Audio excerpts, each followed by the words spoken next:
bagaimana kabar kalian? Hari ini semoga kita semua dalam keadaan sehat. Pada kali ini kita akan mempelajari siklus air atau daur air.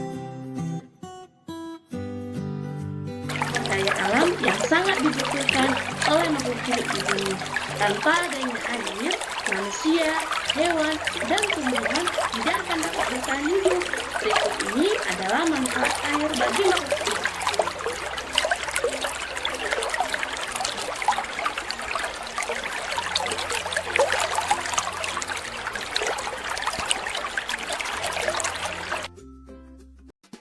Baiklah, sekarang kita akan mempelajari manfaat air bagi manusia.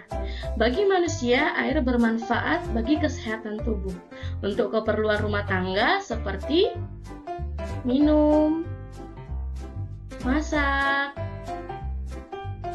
mandi, dan mencuci pakaian.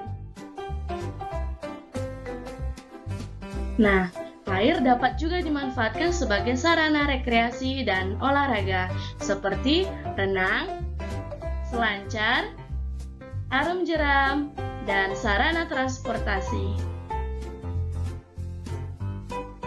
Bagi hewan, air bermanfaat untuk minum, sebagai tempat hidup untuk beberapa hewan yang hidup di air.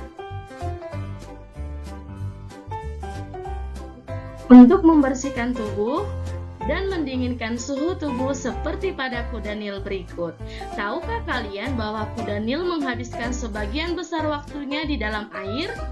Kuda Nil berendam dalam air untuk menjaga suhu tubuhnya agar tetap dingin. Sedangkan bagi tumbuhan, manfaat air sebagai tempat hidup beberapa jenis tumbuhan seperti teratai, enceng gondok, dan pandan air, dan sebagai salah satu bahan utama proses fotosintesis.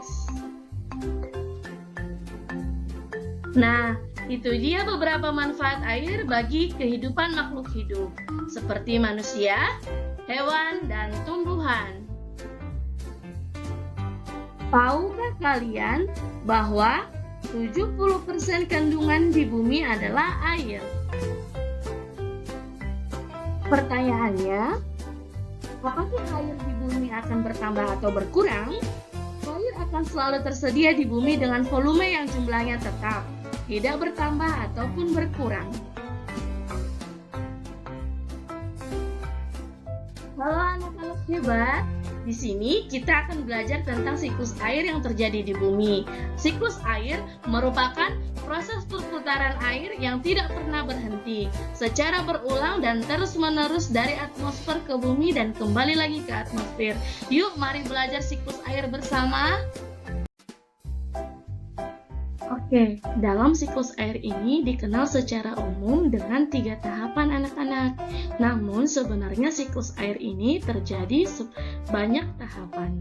Oke, tahapan secara umum yang pertama yaitu tahapan penguapan. Yang kedua, pembentukan awan. Dan yang ketiga, ada tahap hujan. Dan berikut ini akan Ibu jelaskan secara terperinci bagaimana proses terjadinya siklus air. Jadi, silahkan kalian simak dengan baik ya.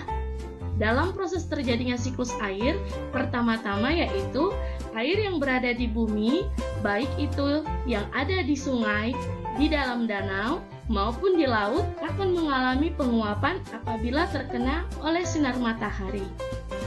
Nah, proses ini disebut dengan proses evaporasi, yaitu penguapan air yang terjadi akibat terkena sinar matahari.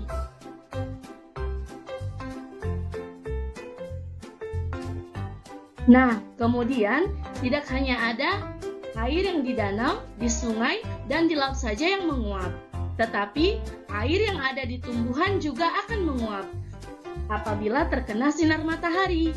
Jadi, penguapan air yang ada di tumbuhan akibat terkena sinar matahari ini disebut dengan proses transpirasi.